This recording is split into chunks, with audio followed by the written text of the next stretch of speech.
नमस्कार, फर्स्ट बिहार झारखंड देख रहे हैं आप। मैं हूं आपके साथ आर्यन आनंद। जिला प्रशासन पहुंची है आरएलएसपी के दफ्तर और दफ्तर को खाली कराया जा रहा है। बता दें कि पुलिस प्रशासन के पुख्ता इंतजाम किए गए हैं और जितने भी घर आरएलएसपी का जो दफ्तर है उस रोड में उसे तोड़ा जा रहा है। ऐसे में अब आरएलएसपी लगातार सरकार पर हावी हो रही है और सवाल पूछ रही है कि आखिर बिना समय दिए, बिना नोटिस दिए हमें खाली क्यों करवाया जा रहा है। जिस तरीके से इस एरिया को तोड़ा जा रहा है, कहा जा रहा है कि यहाँ पे सेल्स टैक्स ऑफिस बनेगा, सेल्स टैक्स बिल्डिंग बनेंगे और ठेकेदार को इसके लिए जो टेंडर है वो दे दिया गया। और यही कारण है कि आज पुलिस प्रशासन यहाँ पहुँची है, लोगों को घर से बाहर निकाल रही है, खाली करने की बात कही जा रही है।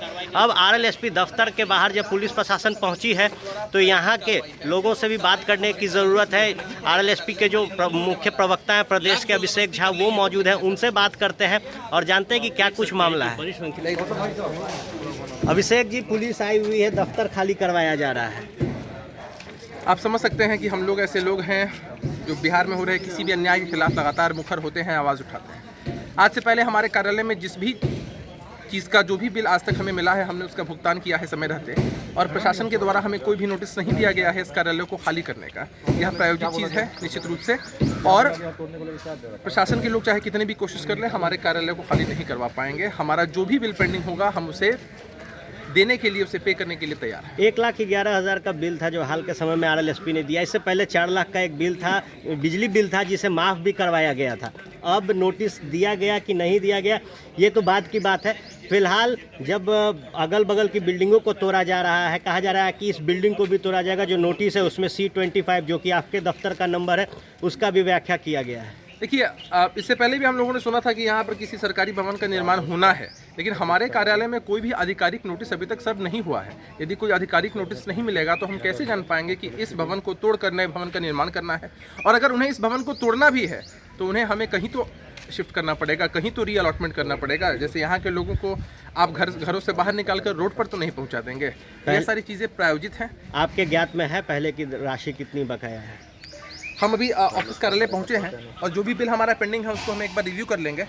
हम लोग लोकतंत्र में विश्वास करने वाले लोग हैं, नियमों से चलने वाले लोग हैं। हमारा जो भी बिल बकाया होगा पार्टी उसको पे ऑफ करने के लिए तैयार है, लेकिन इसके लिए प्रशासन के लोगों का आध मखना, इस चीज़ को तोड़ना, यह कहीं से भी जायज़ और सही नहीं है। जगह मिलती है तो कार्यालय खाली कर देंगे।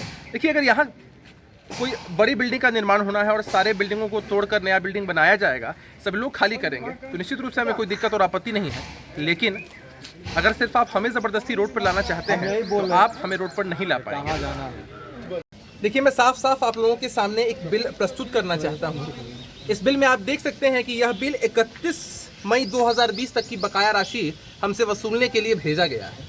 तो जब 31 मई 2020 तक आप कोई राशि हमसे वसूलना चाहते हैं और इसका बिल आपने हमको 8 जून को दिया है, तो कुछ समय देंगे ना भाई साहब इस बिल का पेमेंट करने के लिए। और इससे पहले आपने कोई भी आधिकारिक नोटिस कार्यालय को सर्व नहीं किया है कि आप कार्यालय को तोड़ना चाहते हैं या हम लोगों को कार्यालय को खाली करना है। न आपने यह बताया है कि यदि आप हमें यहाँ से खाली कराना चाहते हैं तो हमारा रीअलॉटमेंट कहीं और होना है, और सीधे आप यहाँ आ धमके हैं कि आप हमारे कार्यालय को खाली करा देंगे। तो 31 मई तक का आपने बिल भी हमसे मांगा है और साथ साथ आप यह भी कह रहे हैं कि आपको कार्यालय को खाली भी करना है। यह कहीं से उचित और जायज़ नहीं है। यह साफ साफ सत्ता संपोषित लोगों द्वारा राष्ट्रीय लोक समता पार्टी को डिमोरलाइज करने की एक नाकाम कोशिश है। हम लोग जनहित से जुड़े मुद्दों को लगातार उठाते रहते हैं, मुखर रहते हैं, इसलिए ये लोग हमें दबाना चाहते हैं, लेकिन प्रशासन के लोग या सरकार के मंसूबे कभी कामयाब नहीं।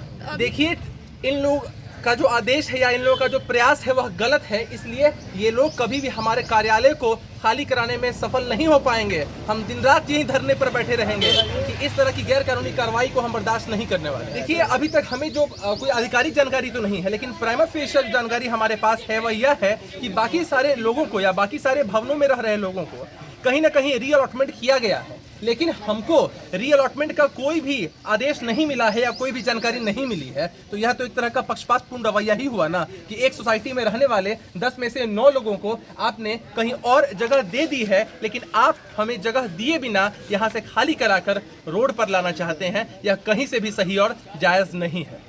बिहार के आधुनिक अस्पतालों में से एक NSMCH multi speciality 350 bedded hospital, अनुभवी डॉक्टर एवं ट्रेन्ड पैरामेडिकल स्टाफ, विश्व स्तरीय सुविधाओं के साथ अत्याधुनिक ऑपरेशन थिएटर, ICU, NICU, निशुल्क OPD परामर्श, 24 घंटे इमरजेंसी सर्विसेज और जटिल गर्भावस्था का इलाज। Netaji Subhash medical college and hospital, Amhara, Bihta, Patna.